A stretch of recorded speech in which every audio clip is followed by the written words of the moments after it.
The NFL coaching carousel continues to go round and round. Spots are disappearing. The latest hire, Aaron Glenn, agreed to become the Jets' new head coach. As a player, he was New York's first-round pick in 1994, spent 8 years there. A true full-circle moment for the former Lions DC in Jacksonville. We got questions at the coaching position, now the GM as well. So there are 4 teams still looking for a head coach: the Saints, the Jags, the Cowboys, and the Raiders. Our lead NFL insider, Jonathan Jones, joining us now on HQ. So Jacksonville just fired their general manager, Trent Baalke. He served as the team's full-time GM since 2021. Now, the Jags, they've had kind of a rough go at figuring out who their next head coach is going to be. And now they need a head coach and a GM. So where do we go from here, JJ? Okay, so I am told that the Jaguars are going to hire a head coach first, and then they're going to worry about general manager. You don't hear that very often. A lot of times you try to run the searches parallel, or you try to get a GM first and then a head coach.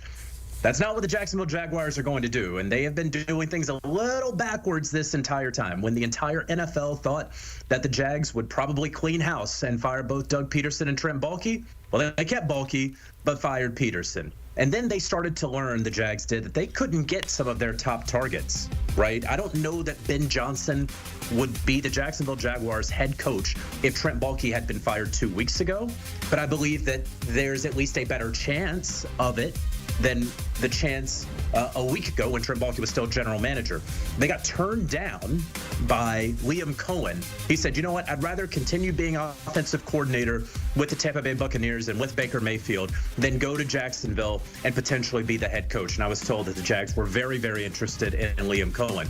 Now, just because they were interested, that does not mean that they are not still interested in Liam Cohen. And I would not at all be surprised, Jenny, if the Jaguars try to make another run at Liam Cohen. A couple other names, because they have Patrick Graham in on Thursday for an interview, Robert Saleh in on Friday. They're probably going to put in second interview requests for Kellen Moore, for Joe Brady. And I also wouldn't be surprised if we hear Mike McCarthy's name maybe pop up in Jacksonville as well. That's a fun one to toss in there as well right now. You mentioned Ben Johnson there and Aaron Glenn. They both interviewed with the team before ultimately deciding to go to the Bears and the Jets. And now, speaking of the Jets, so Aaron Glenn, named the head coach there, was the Lions defensive coordinator for the past 4 seasons. This past year, Detroit finished in the top 10 in both scoring, defense, and takeaways. Just a star there. Now we turn our attention to the GM search. Are they close to finding someone, JJ? They should be.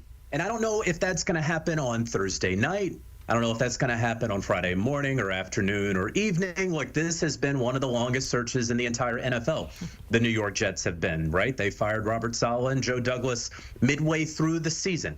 They get Aaron Glenn. That was the top candidate all along. They are very, very happy to have AG in the building as one of the top candidates across this entire candidate pool. Now, who's going to be the general manager? They had Lance Newmark, who's currently the Commander's assistant GM. He was previously for about a quarter century with the Detroit Lions. They had him in on Tuesday, and he was there for many, many hours. They are now on Thursday going to be interviewing Darren Muji, who is the assistant GM of the Denver Broncos. They also are going to be interviewing Trey Brown, a senior personnel executive with the Cincinnati Bengals. You'd probably call him an assistant GM with the Bengals. They don't really hand out titles there. They do things a little interestingly. So that's what we mean by senior personnel executive there in Cincinnati. I am led to believe that out of those 3, Newmark, Muji, and Brown, that a general manager will be chosen from that group. We could know who their choice is on Thursday night. It may go into Friday. Look, it may even go into Saturday. The Jets have interviewed a whole bunch of people. They've had a very unique and robust search process, but it is getting toward the finish line, Jenny, for the New York Jets and their GM. Well, whenever they do name a name, you know we'll have it right here on CBS Sports HQ. We're going to turn our attention to the Cowboys now. So we've been hearing the conversations with Brian Schottenheimer over there that those are continuing. What is the latest for Dallas? So the latest is, and everything that I'm hearing out of Dallas, it would now be a surprise if Brian Schottenheimer is not named the next head coach of the Dallas Cowboys. He interviewed on Tuesday. That went well, several hours, over 3 hours. Then on Wednesday. They continued it. Jenny, you want to call it a second interview? You want to call it a continuation of the first interview? You want to just say that they're in the talking phase? I don't want to get into statuses and all sorts of things like that. Let's just say that the talks have been going well. And we see right there Brian Schottenheimer's resume, of course, the son of legendary NFL head coach Marty Schottenheimer. He's 51 years old.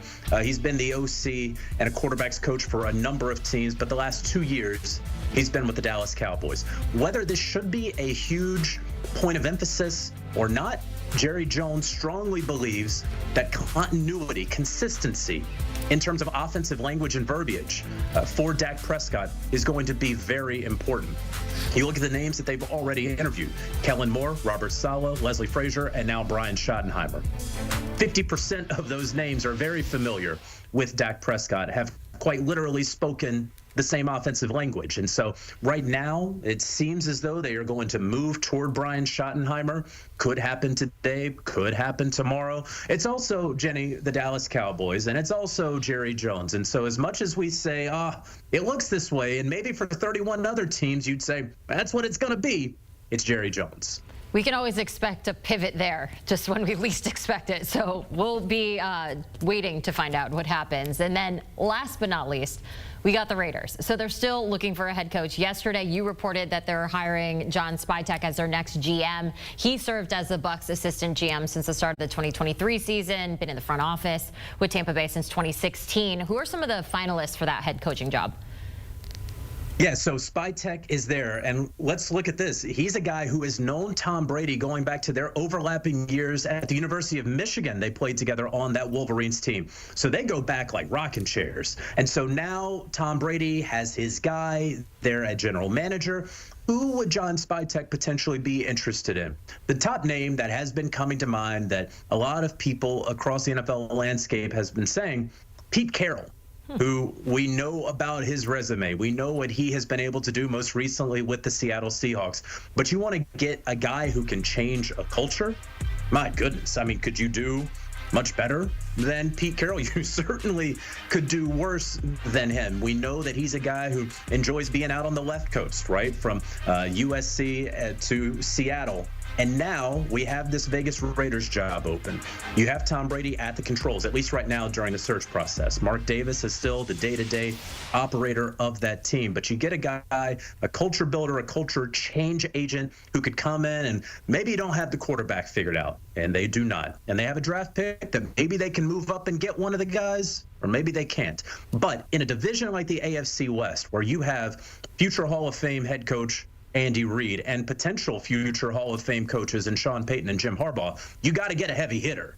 And the Las Vegas Raiders and Tom Brady and Mark Davis, they all understand that. And so no one, I think, would be surprised if ultimately it's Pete Carroll. But things a little quiet out that way. We'll see how things continue to develop, but definitely keep an eye on Pete Carroll. I hear Pete Carroll, I immediately think about Bill Belichick. We are going to be chatting with you shortly about the fact that he finally signed that contract with North Carolina.